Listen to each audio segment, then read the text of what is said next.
Listo Ramón Gutiérrez para conversar con nosotros. Él es oncólogo molecular y director de la Sociedad Chilena de Oncología Molecular, SOCHOM. Vamos a conversar con él respecto de las terapias que se están realizando y de cómo ha ido avanzando, ¿no?, la innovación en la tecnología, permitiendo, lo que comentábamos recién con Fiorella, mejores diagnósticos y también tratamientos más óptimos. Abrimos la ventana con Ramón. ¿Cómo estás, Ramón? Un gusto saludarte. Gracias por tu tiempo. Buenas tardes, Soledad. También un gusto, un honor compartir con ustedes esta tarde. A ver, para nosotros que conocemos poco de estos temas, intenta simplificarnos lo que significa ser oncólogo molecular y el trabajo que hace la Sociedad Chilena de Oncología Molecular. Perfecto. Bueno, ser oncólogo molecular significa aportar un nuevo enfoque terapéutico y también diagnóstico en lo que es el desarrollo y el tratamiento del cáncer. Durante el desarrollo histórico, técnicas como la quimioterapia y la inmunoterapia han estado presentes por décadas y existe bastante convicción respecto a que ya se ha alcanzado un alto porcentaje de efectividad respecto a lo que es posible esperar de ellas. En adelante es necesario cambiar el enfoque, es decir, ya no solamente destruir células a partir de un tratamiento metabólico como es la quimioterapia o a través de un haz de radioterapia. Ahora lo que se busca, entre otras cosas, es restablecer el mecanismo de inmunidad que tienen los pacientes para poder detectar primero el cáncer y enseguida con nuestras propias células, linfocitos, poder destruir de manera muy dirigida. Es el equivalente a tomar las terapias dirigidas moleculares de las que hablaba Fiorella, pero ahora llevarlas a que sean desarrolladas por nuestro propio cuerpo. ¡Wow!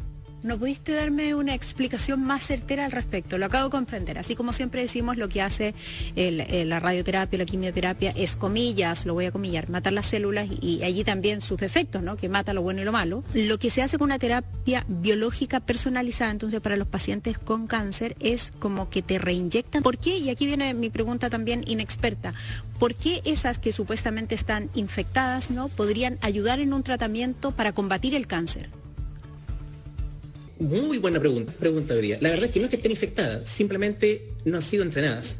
Es decir, esas células que nosotros sacamos de la sangre del paciente son células vírgenes que no tienen un programa de actividad celular.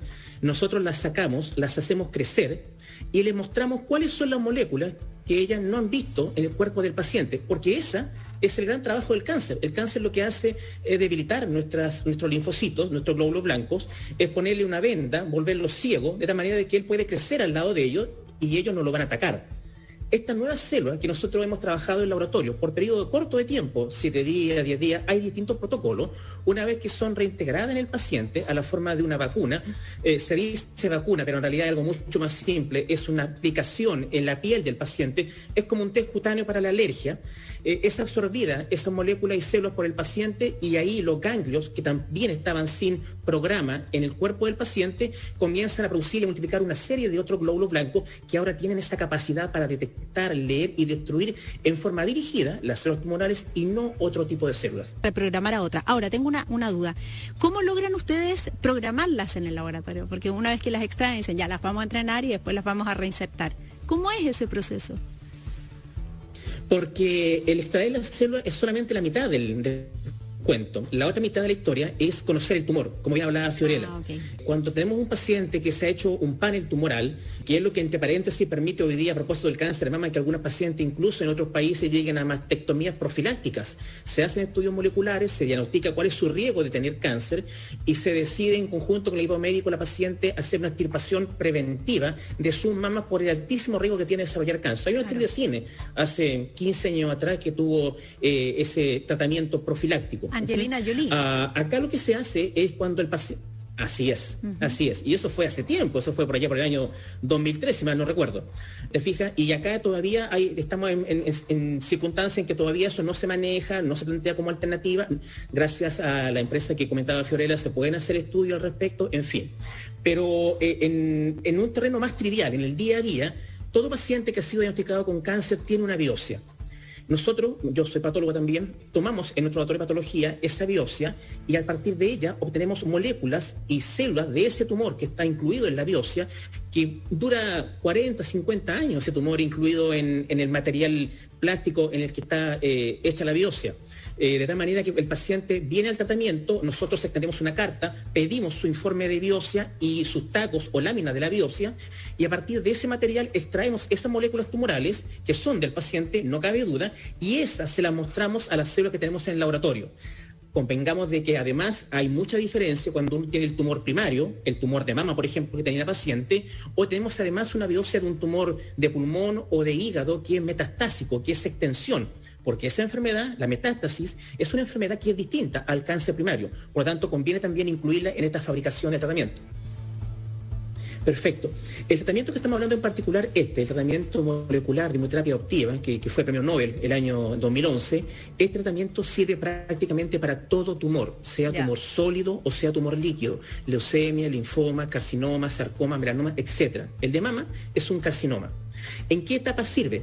En cualquier etapa. Mira qué interesante, porque al principio se partió ocupando en pacientes que estaban muy avanzados, etapa 4 como se denomina, porque no había otra opción terapéutica. Sin embargo, se empezó a ver en mama, en colon, en vesícula biliar, de que estos pacientes tenían una sobrevida y un control de la enfermedad que no lo tenían hasta entonces con otro tratamiento, que no se había visto. De allí entonces se dijo, bueno, si esto hemos logrado en etapa 4, ¿por qué no lo empezamos a incorporar en otras etapas precoces?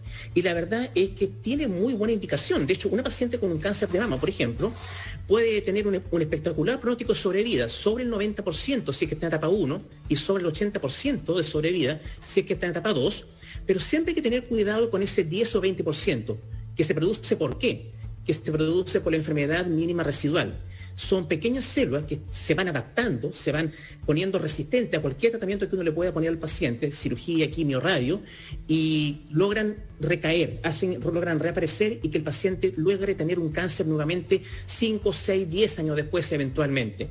Esas células tumorales son las que logran ser, en esa etapa, ser detectadas y destruidas por el tratamiento. De tal manera de que dependiendo de la etapa, es la expectativa que uno puede tener con el tratamiento, pero el tratamiento está indicado en cualquier etapa de tratamiento de cáncer del paciente.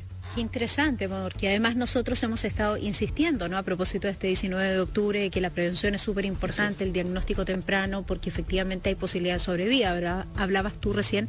¿Por qué se produce el cáncer? ¿Por qué las células como que se descontrolan, se dividen, crecen y se diseminan, ¿no?, sin control en cualquier parte del cuerpo? ¿Por qué ocurre eso en nuestro cuerpo, en nuestra máquina perfecta?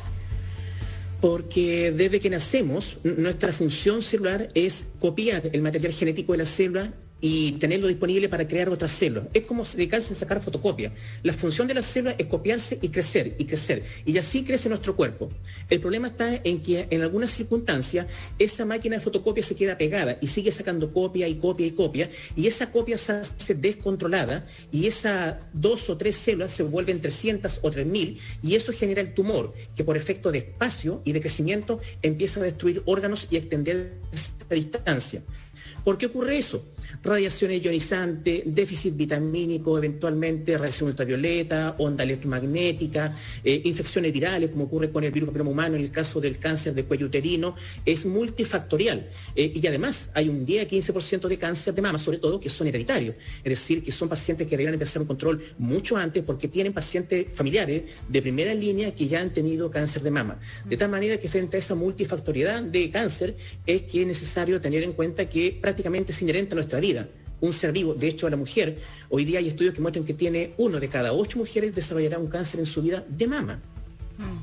No, increíble, increíble. Hoy dijiste tú, Ramón, muy buenas las preguntas, debo decir, mejores las respuestas, ¿no? Muy claras y muy gráficas para darnos un contexto de lo que estamos hablando y también hablar en específico, ¿no?, del trabajo que ustedes desarrollan desde la Sociedad Chilena de Oncología Molecular y bueno, y lo que están haciendo hasta ahora con estas terapias biológicas o inmunoterapias. Un gusto estar contigo. Muchísimas gracias por la conversación, Ramón. Igualmente.